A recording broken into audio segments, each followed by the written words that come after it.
Hello, everyone. Welcome to Book Club Preview. I'm Michael, and today we're looking at The Mark of Athena, Chapter 3, continuing in Annabeth's perspective. Now, this chapter was pretty long, so I'm going to try and get through it pretty fast. First, it starts off with Annabeth just looking around as they're having this party, as they're laying out all these cushions, and all this food is coming. And she's kind of like, man, I really want to hate Rome, but it's pretty cool. Then Jason starts to share kind of his adventure with Piper and Leo and how they found, not Athena, Juno, who is also, anyways, Juno. And then Piercy talks about how he went on an adventure with Hazel and Frank, and how they fought the giant of Alcyonus, and they freed the god of death, and they're just kind of updating everyone on kind of what's going on. And then they start to share about the great prophecy, and Reina, I believe, asks Octavian to recite the great prophecy, but he doesn't want to because he's a little bit, it's like a secret, but she's like, do it. He recites about half of it, and then Annabeth recites the other half. The great prophecy and in the Rome, the prophecy of the seven, they're actually the same prophecy. And so they both kind of know it. And there's like a, oh, how does she know the great prophecy? And there's this kind of a feeling that, oh, maybe there's something special or unique.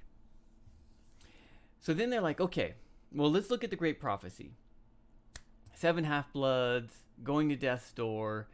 Like, well, we know the 7 half-bloods right here: Annabeth, Piercy, Frank, Hazel, Leo, Piper, Jason.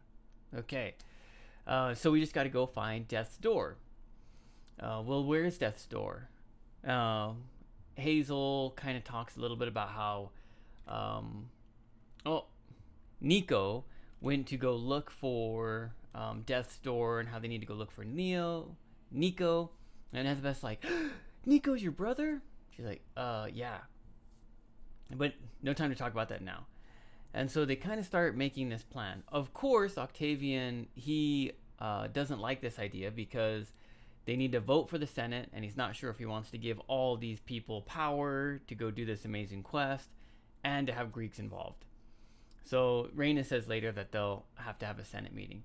But then they continue and they say, okay, well, Thanatos said that Death's Door is in Rome, where, at the center of the Roman god culture, stuff like that. And Reina's like, oh, no. That's not a good idea. And she calls it Mare Nostrum, I believe is how they say it. And like, well, what is that? Where is that place? And it means like my sea, I believe, or my home. I can't quite remember. And that's actually the name that they called the Mediterranean. And the Mediterranean, that area with Rome and Greek and Egypt, like all these different places around the Mediterranean Sea, that's where the birthplace of the gods, of the titans, of the monsters, like all of that. It's really, really incredibly dangerous place. No one goes there for hundreds of years. It's been banned. Unfortunately, that's where they need to go. And suddenly, the harpy, oh my goodness, I'm just forgetting everyone's name. The harpy and Tyson and Mrs. O'Neilly and the harpy. Yeah, I can't remember. Okay, she comes and she's like, oh, ships are bad. We don't want to go on ships. Don't go on ships. Ships are really bad. These are the different ships that had really bad endings. Leo feels a little bit personal about this, but then she goes on and she starts to share this prophecy about the Mark of Athena.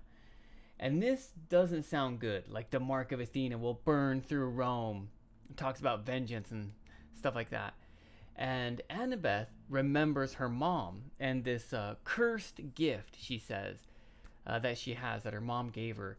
It says, avenge me. Whatever that means, we're not too sure, but that's kind of something that Athena maybe asked Annabeth to do. Now, at this, everyone's a little bit like, what just happened there? Luckily, Piercy and Hazel and Frank, and then Annabeth kind of catches on, seeing that that there's a secret, and they need to keep the secret. And so Annabeth kind of protects the harpy and kind of makes a joke so that way people don't think the harpy's special. Well, everyone starts to kind of break off. Jason is going to go show Piper the city. Leo invites Octavian to go see the ship because Octavian thinks it's a bad idea. And Raina's like, yeah, Octavian, go visit their ship. And when they're about ready to go, Annabeth gets this really weird, like, she sees this, like, really quick, kind of evil smile from Leo. And she's like, ooh, she gets that chill. It's like, whoa, what was that? But then immediately, Leo's back to normal. And so she doesn't really feel like something's there. But she has this weird feeling, oh, maybe I should call them back. But it's going to be really hard to justify that. No, I'm not going to. And she lets Leo and Octavian go.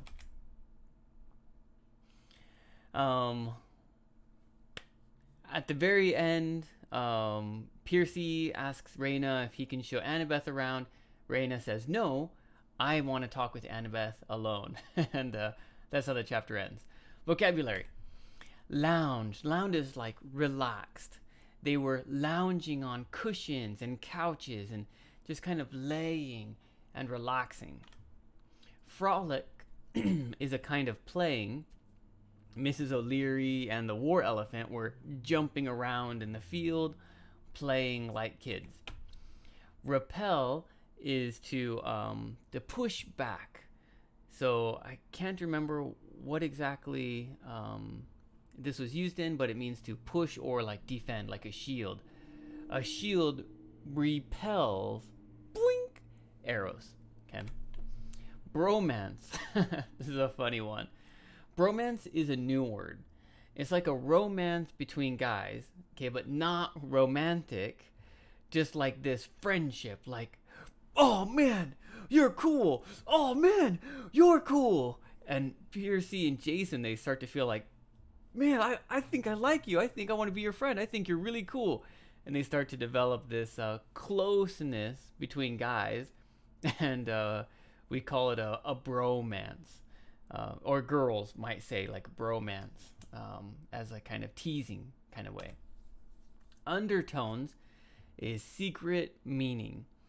And when Raina says, Piercy's spoken very highly of you, Annabeth realizes, oh, Raina tried to date Piercy, but Piercy said no, he only wants to date Annabeth. And Annabeth's kind of cheeks get red. And this whole time she's been feeling a little angry at Piercy. But when this happens, she just wants to, oh, Piercy, I love you. And hug him and squeeze him. And she's really excited about this. But she says, whoa. Annabeth, keep your cool. Stay calm. Stay looking good. Keep your cool. Stay cool. But inside, she's like, ah! Piercy loves me! But she's, oh, did Piercy say something good about me? Interesting. So the outside, she's trying to stay cool. Discussion question.